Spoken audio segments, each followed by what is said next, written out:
have been keeping a list of my top favorite lines from today's talk. I'm sure you all have your own, but here's my best attempt at imitating David Letterman. Number 3, Judd Gregg. If we wanted TARP to be popular, we shouldn't have made it a 4-letter word. Number 2, I think, goes to Barney Frank with his suggested license plate. Things would have been a lot worse without me. And I think number 1, of course, has to go to Larry Summers. Anyone who speaks with complete confidence about things is a fool. So there have been no shortage of people speaking their minds today. And so, Hank, I wanted to start with you. What did you hear that made your blood boil? Or if I ask the question a bit more gently, what would you like to add to? Right, because, my blood doesn't boil. That happened, 3 or 4 years ago and 5 years ago. But the one thing I'd like to add to were a couple comments made about capital that were related. Larry Summers saying it was obvious the banks were undercapitalized. They should have raised more capital, or the regulators should have forced them to raise more capital. And then people saying there should have been tougher compensation restrictions on the banks going along with TARP, because those two problems are related, and I think it comes from a bit of a misunderstanding of what we did with our capital program. But let me begin by saying that, as Mervyn King said, banks don't want to be stigmatized. They don't want to stand out. And so early in the crisis, 2007, we had 3 banks that had trouble, were forced to go and raise equity. And those were Merrill Lynch, Morgan Stanley, and Citigroup. And so they were stigmatized. And Larry is very right. He was among the first to be coming to me and saying the banks are undercapitalized. The banks are undercapitalized. I knew they were undercapitalized, but it was very, very difficult to get them to raise capital because they didn't, during a crisis, no bank wants to be the tallest midget. I mean, they're all, every bank wants to be the tallest midget. Everyone's afraid to raise capital. And so we pressed them very, very hard. Larry was slightly wrong because we got Lehman to raise equity capital twice after Bear Stearns went down. We pressed Wachovia to raise capital. The CEO told me I can't raise equity because that'll stigmatize me, but I'll do a preferred. But and no regulator was in a position where they could say to some bank, you need X amount of capital, you've got plenty of capital, you don't have enough, because they just didn't have the capacity to do that. And they didn't have the knowledge, and the leverage was hidden.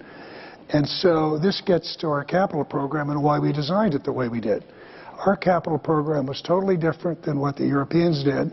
It was different than what had been done historically, which is nationalize failing banks as they go down. What we want to do is get out quickly and put capital broadly into the capital system.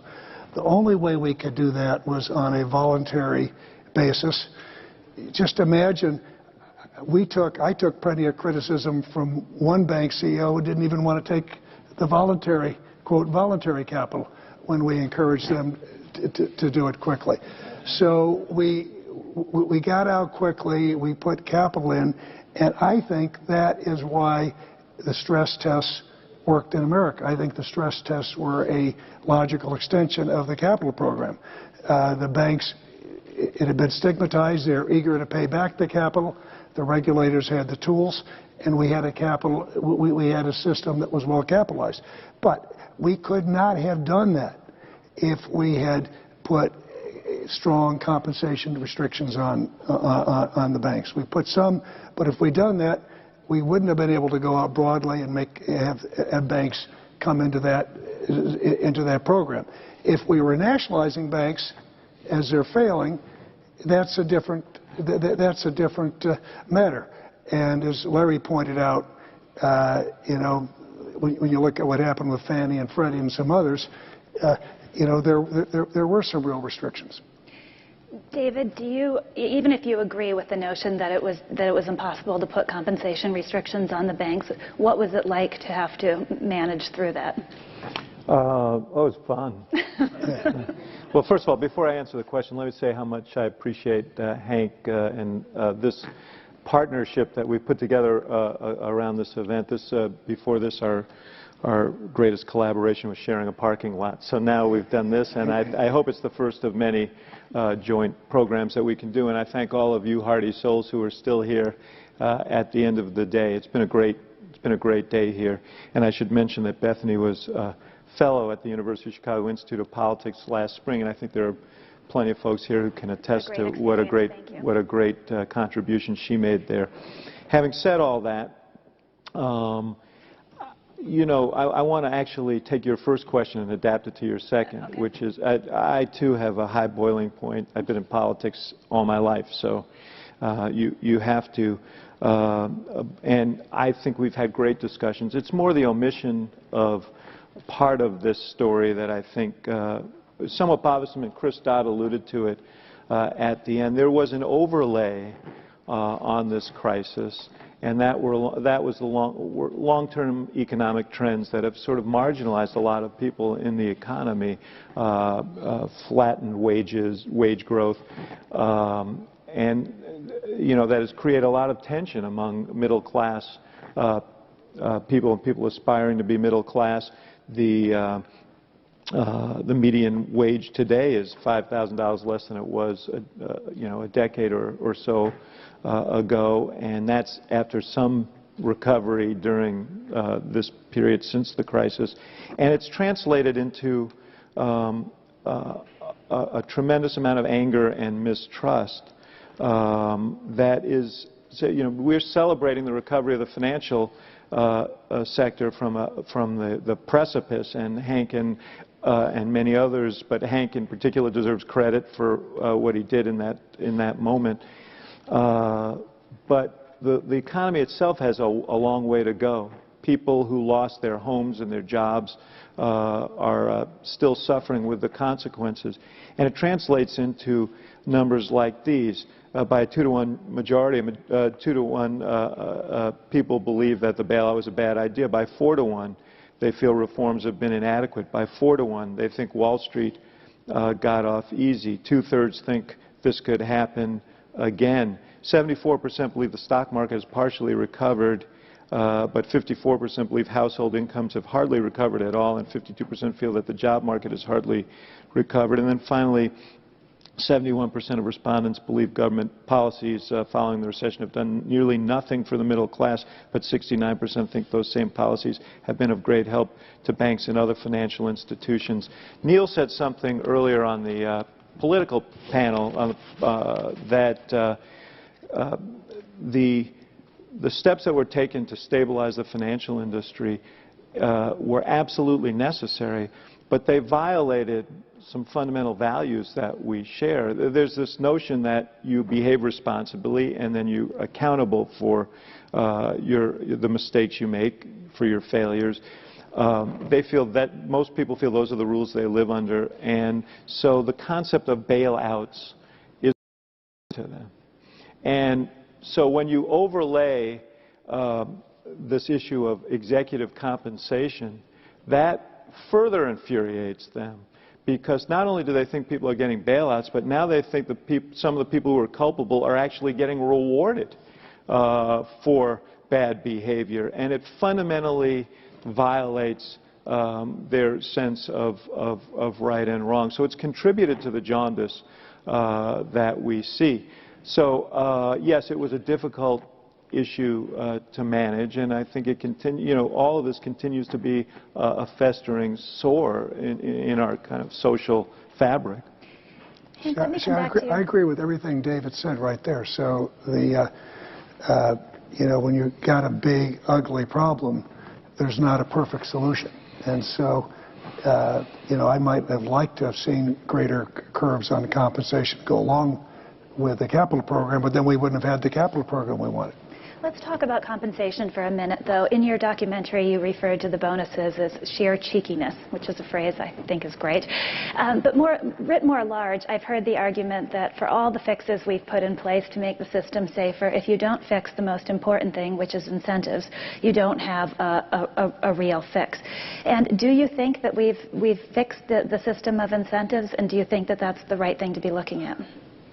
Well, Bethany, first of all, I agree that the public is very angry about bonuses. And I did say, because I was frustrated that after all the government had done, that the bonuses were as high right after the bailouts. I thought that showed an incredible lack of awareness and lack of gratitude. Now, in terms of the incentives, I do believe contributing to the crisis were the misincentives out of compensation. When you give a trader a percentage, pay that trader a percentage of the profits he or she makes, and of course, if the institution fails, there's very little recourse. That's going to make people angry. It gets back to David's basic point that the American people, and I don't think we ever want them to think bailouts are a good idea. People think that if they take risk, you should do well, but if you lose, you should bear those losses. But I think a lot has been done to deal with the misincentives in compensation. A lot has been done in terms of the form of which the compensation is paid. I'm a big believer in the clawbacks, so I think a lot has been done for that, to deal with that. And I don't want people to focus on that to the extent you ignore the other issues, because I'm right where Mervyn is, that the most important thing we can do going forward is make sure the banks have plenty of capital, and even more importantly, the liquidity. I want to come back to capital and liquidity, but just to stay on the crisis for a minute, one of the things you've talked about is continuity. And Barney Frank made a point today about how many important decisions were made during a transition period. So talk about that a little bit, about this idea that continuity between administrations was important. Well, I think it was critically important. I'm an unabashed fan of Tim Geithner, because Tim was right there when he was president of the New York Fed with Ben Bernanke and with me. And the fact that President Obama picked Tim as his Treasury Secretary, I think it was a huge statement of continuity. And then what I liked was that the capital markets stabilization programs. Now, there are plenty of differences between administrations, and the Obama administration did the stimulus program. I'm not an economist, but I got to tell you, I was part of a big part of the Bush administration's stimulus program that didn't work quite the way we wanted it, and I was hoping for a stimulus program, and a big one, and they did the stimulus program, and it worked on the Dodd-Frank regulation, but they managed the capital market stabilization programs extraordinarily well. But I believe that when President Obama picked him as his Treasury Secretary, I think that was a big step toward sticking with the capital market stabilization programs, and I think there was a real continuity. And, across the boards, as I said, the stress tests were a logical extension of the capital program, that 75% of the TARP dollars are already committed, 95% of the programs are already in place. Again, President Bush was able to, I just don't think he begins to get enough credit for his view for better part of a year, I brought him bad news after bad news, and he never once said, "Look at the polls." Can you imagine how much he must have liked, and I'm being facetious here, making the auto loans or bailing out Bank America, on the night before he was, the day he gave his farewell address to the nation, we were putting capital in Bank America. And a lot of his political advisors were saying, "How can you be doing this? It's going to drown out his message." Boy, not a word of that from him. You got to do whatever it takes to save the economy. Yeah, I actually think it is a mark of a healthy democracy that two leaders were willing to share the stigma of unpopular programs together. Yeah. But I do remember, and I mentioned this last night to some folks, the day we were meeting on September 14th, 2008, the day before Lehman went down. We had a strategy meeting in our campaign headquarters. We're in the middle of a campaign. And by the way, the reason we were having a strategy meeting was because for all of the backward-looking sense that we were on a glide path, we actually, there was some concern about what was going on in the race at that particular point. Senator McCain had gotten a little bit of momentum, and we were talking about this. And at the end of it, Senator Obama said, I spent an hour on the phone with Hank Paulson last night. He told me about something that's going to happen overnight that's going to have a very adverse effect on the markets. And I told him, and it's going to require some serious action, and I told him that I would play this straight and do everything I could to help in the situation. And that's what he did from that point on. And his admonition to us was, I want you guys to do the same. He said sometimes good government is good politics, and this is one of those times. As it turns out, I think it was good politics because the solidity that he showed during that period redounded to his benefit in terms of how people, in a sense, it was the first presidential test. That crisis and the two candidates were tested, and and I think he held up well, and he did throughout those early months when we were essentially a triage unit. The economy was in free fall. And the president made a series of decisions, each of which were as unpopular as they were necessary. And as Hank suggests about President Bush, I was the one who was the keeper of the polls. And each time I would say, well, even in Michigan, as Ron mentioned, people are opposed to the auto bailout. And each time he listened respectfully and then ignored me. And I always say that I like him so much because he listens to me so little. This was, and I think that the country was well served by the willingness of two people who were willing to make those kinds of decisions. And I'd say this, I would give the due to John McCain. And it was in some ways more of a challenge for me to communicate with him than with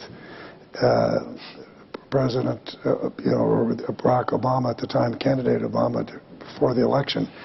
But as I look back on it, if either one of the political candidates had come out against what we were doing and come out against the TARP, we would have been defenseless. And it would have been easier for John McCain to demagogue it, because I do think he was behind, and the weak economy was by and large a benefit to Barack Obama, and so I was really more uneasy even during the election about John McCain, and he was ultimately supportive of the TARP, and he never came out against what we were doing, although I admit I had a few sleepless nights about it. David, for all the talk about continuity and alignment, there still was, in the early months of 2009, a pretty robust debate within the administration about nationalizing the banks. Do you think that came out in the right place? Well, I think that ultimately the decisions that Tim Geithner made proved out. I think the aggressive stress tests, compelling recapitalization, those were the right answers. And I have to say that he did it under enormous stress himself. I mean, some people here may remember that in the early weeks, he was the first guy. You know, Washington always likes to throw a body out, a body or two when things aren't going well. And Tim was the first guy they had, as we say in Chicago, fitted for concrete shoes. I'm just trying to make the top three. Getting close, getting close. And you know, he was under enormous pressure, and he was very deliberate and thoughtful about how he approached it. And yes, there were others urging a different course. And I think he did make the right decisions, and he deserves a lot of credit because he made it under the most adverse political circumstances. So, Hank, the previous panel talked a fair amount about complexity, and you've got a line from your documentary about complexity being the enemy of transparency and not a good thing for the financial markets. And for all the talk about capital being the solution to making the system safer, how big of an issue is complexity? Complexity is the other huge issue. As you know, it's hard to be against innovation. But I think you can have too much innovation in finance. It's hard to come up with rules to outlaw against complexity and innovation. So, but it is the enemy here. And so, to me, my solutions are very, very simple. If an instrument is too complex to put on an exchange or a central clearinghouse where it's transparent, fine, then put a big capital charge against that, okay? And so, and to all those that say that will hold back growth, then I say, what do you think just happened to us, you know, in terms of it? So again, I'm for transparency. I do, though, agree with a comment I heard on a panel, the panel with the industry leaders on it, where they explained that just going on an exchange raised other sets of issues when you're looking at technology and the capital backing up that exchange, and particularly when exchanges are for-profit exchanges. And so I do think there are other things we need to look at, because there's a temptation to fight the last war and not look ahead to the next one. But by and large, I'm a fan of transparency, and I just think opacity is the enemy, and complexity makes transparency very difficult. Yeah, I'd just add one thing to that, which is we live in times in which we are both blessed and burdened by extraordinarily rapid advances, technological advances. These innovations come at warp speed.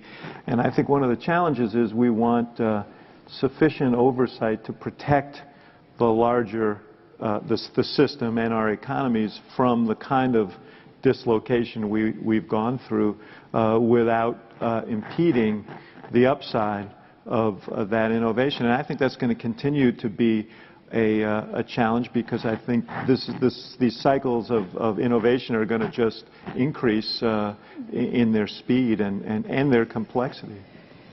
So too big to fail is obviously an issue hanging over the financial system. There's an argument that resolution authority, the ability of regulators to wind down a failing firm, will fix it. But Hank, you lived through the crisis. The problem isn't when one firm fails, it's that in a crisis multiple firms fail all at the same time. So even if resolution authority does work for one firm, how does it work for multiple failing firms all at once? Well, it depends on how it is used, because David Nason said something I agree with, and because he worked hand in glove with me in thinking through these issues at Treasury. And what he said is, if you've got the right authorities, no institution needs to be too big to fail. But in the midst of a crisis, almost any institution of size is too big to liquidate quickly. And so really I believe that Dodd-Frank gives regulators, if they have the courage to use it, the ability to come in and the authorities that we didn't have when Lehman went down, to come in and guarantee liabilities or inject capital as part of a orderly resolution process. And it doesn't tell you how long the orderly resolution process should last. And I don't believe the public would be as angry if the crisis, if the economy hadn't turned way down and if they weren't suffering. And I believe that they wouldn't be as angry if banks weren't propped up in failed banks in their current form, which is what David got into with the perception of the American public, which they don't understand why an institution that fails should be bailed out and propped up in its current form. So I think regulators have an important tool. But I frankly, it's interesting. When I go through this, every time someone says something, I wanted to do what Barney did and stand up and make a comment or interject. And because the comment was made, well, we don't have the orderly liquidation authority is, it looks like we have the basics, but we don't have everything fleshed out in a lot of detail. It ain't ever going to be fleshed out in all the detail you need. The key thing is going to be how those sitting in the seats choose to use it when the moment comes. And if they care about being criticized and care about the public reaction, they will fail. One of the things that I saw during the crisis was there was a big collision between politics, public sentiment, and the financial markets. And those people that were sitting beside me, and there weren't a lot of them, that were worried about, gee, how is the public going to look at this? They were worthless. Because you didn't have to be much of a genius to know that when someone says, well, how would you like to work on the Citigroup rescue? You got, well, it either fails, in which case we go into an economic nuclear age. We have a disaster. Or, guess what? You participated in a bailout and you get to be investigated and go before Congress and all kinds of, and answer all these questions. So I had plenty of people, I don't think that was the right pitch. It was the right pitch. But you know what? We had the team. We had the team around us that were prepared to do it. But I'm just trying to make the point. And the crisis made all this worse. Okay? Because on a serious note, the regret that I have is that we were never able to have the American people understand that the TARP was for them. It was for Main Street. It wasn't for the banks and the bankers. The American public is angry. And let me tell you, if you thought that I and the people around me and Tim and all the people around him and, during the Bush administration and during the Obama administration had difficult jobs to do, just think how much more difficult it would be today. I mean, when Chris Dodd said, Congress wouldn't pass a TARP today. Twice I went and asked for unlimited authorities or very large authorities, and twice got them. You wouldn't be able to get those today. Yeah. Well, I mean, I was I admired Senator Gregg's optimism, but I can't share it. I don't believe that you would have the same opportunity. First of all, a number of people who took the lead on that legislation lost their seats because of it. Senator Bennett out in Utah was one of them. Gordon Smith in Oregon voted for it, lost his seat.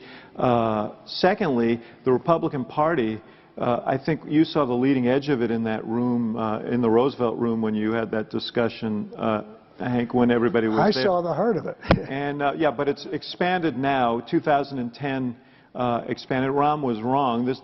Some of the steps that we had to take to right the economy did helped fuel the Tea Party rebellion, and now that's become a major motif in the Republican Party. Let me just say one thing, because I don't know where these questions will lead, and so wherever they did lead, I was going to interject this anyway, so let me just get it out of the way now. Because I want to talk to, I'd like to talk to our friends from the financial sector here and get back to that initial point.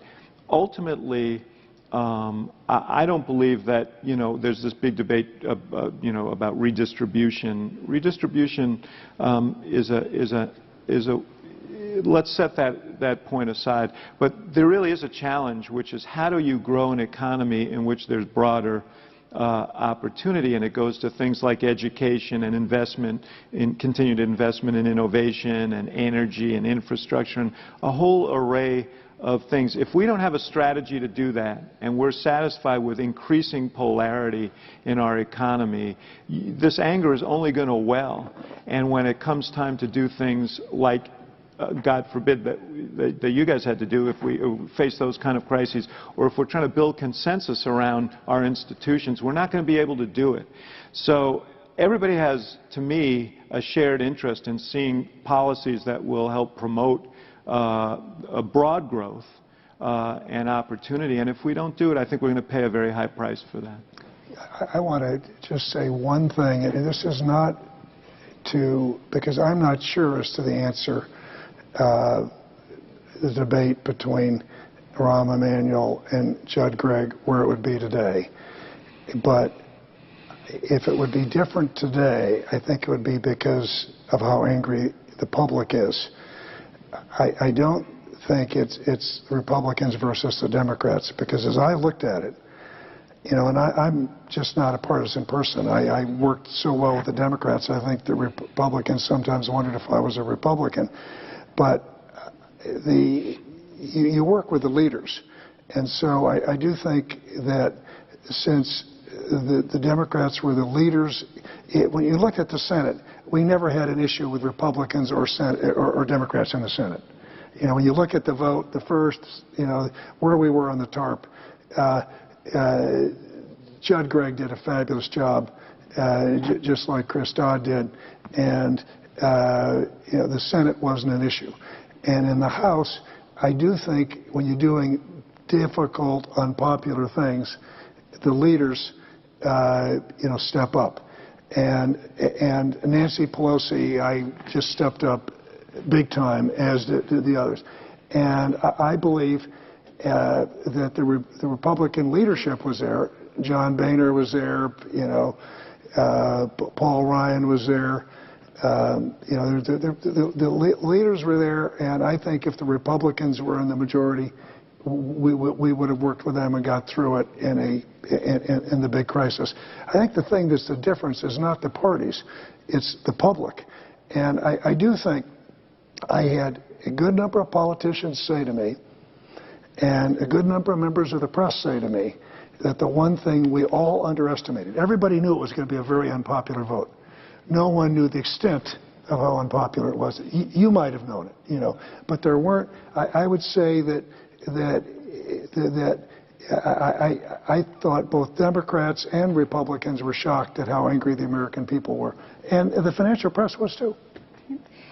And by the way, I quite agree with you that there's opposition on both sides. I guess the experience we just went through was a little unsettling, because we took a huge hit because of that shutdown. We went to the precipice of a default. And so, I hope you're right. I hope you're right that there's a responsibility gene in the leaders, and that they can overcome the primal forces among them on either side. The leaders, I never worry about the leaders. Whatever it takes to get to those leaders' positions. But it is then their ability to manage, the caucuses. And there's no doubt that I think both parties came together. And I think they came together, and I just can't say it enough, because we had a president who was willing to compromise. On the stimulus, when we went up there, he sent me up there to negotiate it. And we negotiated a deal where there was a refundable tax credit. I mean, Republicans don't do that. But he did it because he wanted to get money out quickly, and he wanted to do whatever it took, and he was willing to compromise to get something done. I think Rahm Emanuel made a point. We were making it up as we went along. And I thought, listening to the two of you talk just now, too, is that true? And partly as a result of the public anger, new regulations, have we lost some of the flexibility that enabled you to make it up as you went along? How much was that a good thing, and how much was it a bad thing? How much do you need flexibility in a time of crisis? Well, let's talk about crisis decision-making. Because, first of all, I was extraordinarily fortunate because I had two partners who were in the same spot I was from day one from different perspectives in terms of Ben and Tim. We each knew we didn't want systemically important institutions to fail. So we debated tactics, we didn't debate that. But we had this huge problem which we didn't have the necessary authorities. And there was not a chance, no chance we could have got Congress to act earlier. I mean, we were working to, as you know, to try to get the authorities for Fannie and Freddie since the fall of 2006. And it took them getting ready to go down before we could get it. The House even voted down the TARP the second time. So, excuse me, the first time. Thank God it wasn't the second time, you know, or we might not all be sitting here. So what we had to do was we had to pool our authorities, make do. You never have all of the information you want in any business decision.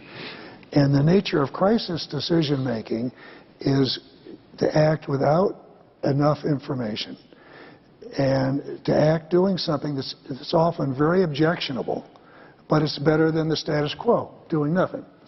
And so you're always doing that trade-off where you're doing, when you have a big, ugly, messy problem, there's never an elegant, perfect solution. But the key thing, which gets to your point, is when you get more information or you learn you're wrong, you've got to be prepared to change course. And so oftentimes when I get asked, what are the big regrets you got? And I go, you know, to a different communications thing and go through the litany. And people say, but you're not saying you regret the major actions or policies. And I say, that's right, because the mistakes that I was part of, we corrected on the battlefield. Okay? We sincerely thought we were going to buy illiquid assets when we went to Congress for authorities. But the situation got a lot worse. We asked for authority also to inject capital. I had assumed we'd only use that if we're going to nationalize the bank. We hadn't yet designed a program where we'd get out and do something that had never been done before and just put capital into 700 banks. But when I went to President Bush and said, guess what, we're going to need to put in capital, he never said, boy, you shouldn't do it. He just said, you're going to have to explain that. You know, we're going to have to explain that. And we told the whole world, but we're going to do what it takes to save the economy. The same thing with Fannie or Freddie. You know, if we'd gone to Congress and said, hey, guess what, we want to nationalize them, there would have been no chance to get that. And we didn't think we were going to nationalize them at all. We didn't think we were going to put them in conservatorship. We thought we'd get the bazooka. We wouldn't use it. We got inside. We hired our good friends at Morgan Stanley who got in and advised us, the Fed, OCC. They came back. They said, you got a big problem. And so then, you know, we changed course. And that's what you have to do when you're crisis. If you're in Barney in the foreword to my paperback book, sort of basically wrote that. He wrote that's why Congress can't initiate. Congress has got to give authorities and trust the executive branch. Yeah, the one cautionary note that is that you don't want mistrust between the branches to make that process so brittle that there isn't the flexibility necessary to act, and that's a danger that we have to be careful about.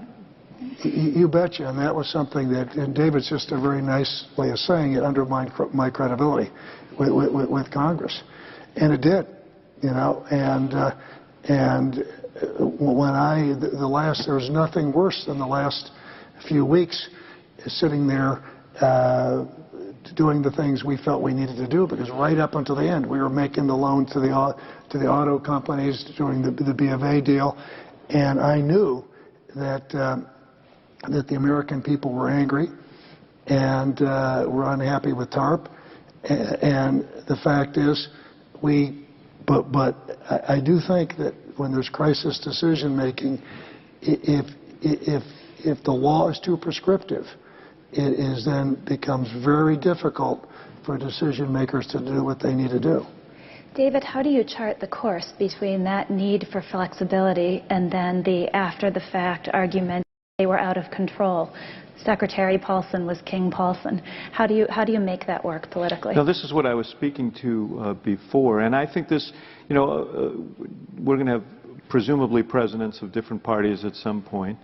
And we're going to have different configurations, and we don't want to have this sort of spiral of mistrust, so that oversight becomes so overweening that there's not the flexibility to make the decisions that you need to make in a crisis. And I think we're going to have to work at that. And part of it is earning back the trust, mutual trust and trust of the public, which has taken a big beating in the last 5 years. And so that's why I say, as I did at the outset, that the overhang, the aftermath of this crisis can't just be measured in terms of the health of the financial markets or where the market is on any given day. It also has to go to the health of our economy, the health of families generally, people generally in the economy, and faith in institutions, which we have to restore. And that's what it's all about. And to me, that's what's been the most disappointing to me. Because, as Mervyn King said, he said it differently than I say it, but banks make all kinds of mistakes. Bankers make mistakes. As long as we have markets, we'll have crises. Bankers will make mistakes. Nothing wrong with punishing people if they break the law. Of course, you should do that. And nothing wrong with pointing out their mistakes and blaming them so we can correct them. But the thing that is wrong if we don't get to the inherent cause, and the inherent root cause of every crisis are flawed government policies. And we need to correct those things. And so there I focus on two things. I focus on we still haven't cleaned up our messes. We still have Fannie and Freddie, which are Fannie, Freddie, the FHA, insure close to 90% of residential mortgages. That means the government is basically setting the price of those, and that's issues. We've got problems with the shadow banking market, but even more importantly than that, we got to get our economies growing again, and we got to get them growing. And the only way you can do that is with real, honest-to-goodness structural reform. It's not, it may be very necessary to raise the rates on higher earners, but that'll be much more powerful and effective if it's done as part of reform. We need immigration reform. We need tax reform.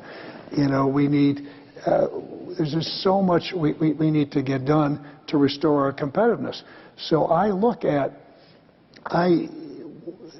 something that Austin Goolsbee said resonated with me, which was that when you look at, what is the potential for our economy, it's still, I think, quite high. But I do believe we're not wanting to repeat the bubble years. And I think when you look at the bubble, between 97 and 2007, the bubble years, median family income was absolutely flat. Americans were double their borrowing. They're borrowing more than they could sustain to maintain the standard of living that was unsustainable. And so a lot of the jobs weren't real jobs. And they were making product that the American people really couldn't afford to buy. And there was a bubble in Europe, and in some ways there was a manufacturing bubble in China, selling us stuff that we didn't need. And so I happen to think after every big downturn, you ask how much is cyclical, how much is secular. I believe a significant part of this is secular, and it's structural. And we can't solve it all in the United States of America, so we need to make our system as resilient as we can, and we need to make our economy as competitive as it can. And that's where we need, Republicans and Democrats working together and compromising. For all that everyone talks about flawed government policies and the drive toward home ownership as a contributor to the crisis, that seems to be pretty universally agreed on. Nonetheless, the majority of risky loans, both Alt-A and subprime loans, were used not for home ownership but for refinancings, and mainly cash-out refinancings, which might tell a broader story of a consumer spending-driven economy where a chunk of consumers don't have enough to spend. David, how do you address that? What's the way to start solving that? Well, it goes back to the point I was making before. First of all, I'm trying to get my arms around the concept that every crisis stems from flawed government policy, because I think that there are other contributory factors, and I think when you have large private players, market players who make irresponsible decisions, that impacts on. Well, it contributes to it. Yeah. I'm just saying the root cause. I'm just saying my only point, David, was the root cause are why do residential housing prices, keep going up? Because you can deduct, $1 million mortgage, deduct interest. Fannie Mae, Freddie Mae, FHA programs. We could talk about it's what Mervyn talked about. Why we had the huge savings glut. We save too little, spend too much. Chinese and Germans, save too much, spend too little. Those kinds of things. It wasn't that there weren't mistakes made by a lot of others. Yeah. But there's no question that that's true. And what happened, I talked earlier about the long-term economic trends that have been mounting for decades.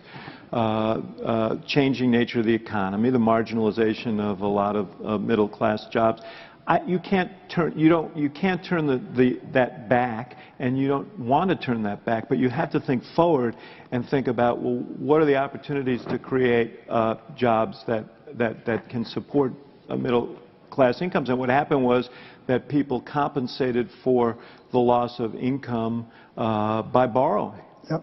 And that was never a sustainable strategy. I agree with you, and so I think it is.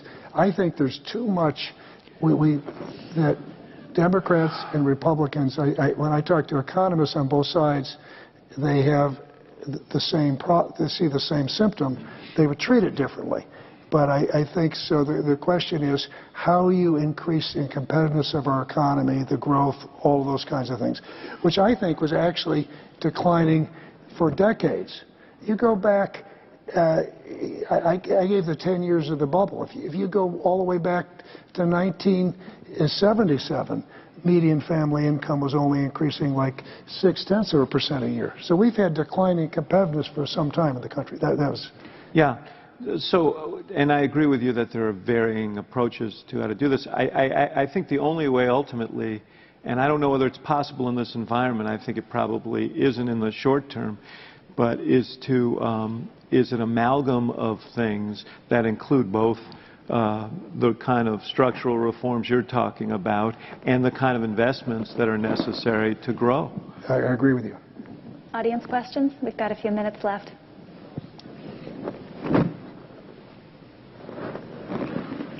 In the year 2000, well before this crisis struck, in the Clinton administration, CFMA was passed, the Commodity Futures Modernization Act, which basically exempted, not basically, in fact exempted all derivative trading and default swaps from the regulatory agencies and made them basically supersede all the vice laws in the country.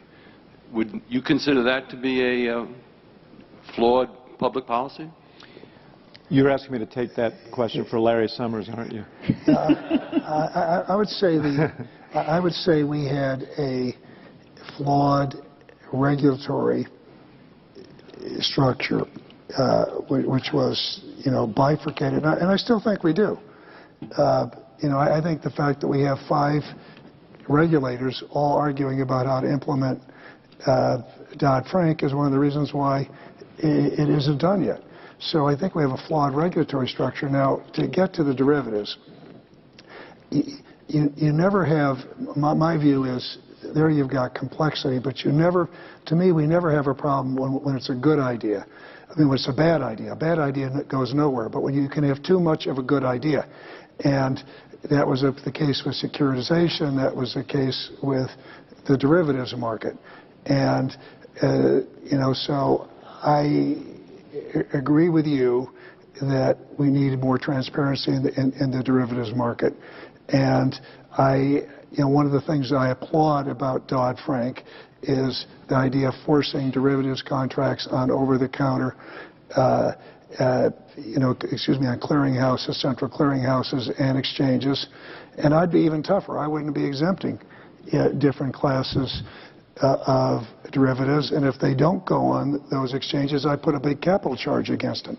But going back and relitigating history, I think one of the problems we dealt with, and I dealt with working with Tim Geithner when he was at the New York Fed before I got to Washington, this went much greater than whether or not the CFTC regulated. We had a market that had grown so fast that there was not the necessary transparency, and there was just a big problem. I think it was almost a rhetorical question, I think. Yeah. And the answer is, I think history has spoken to the wisdom of that decision. I would emphasize, a lack of wisdom.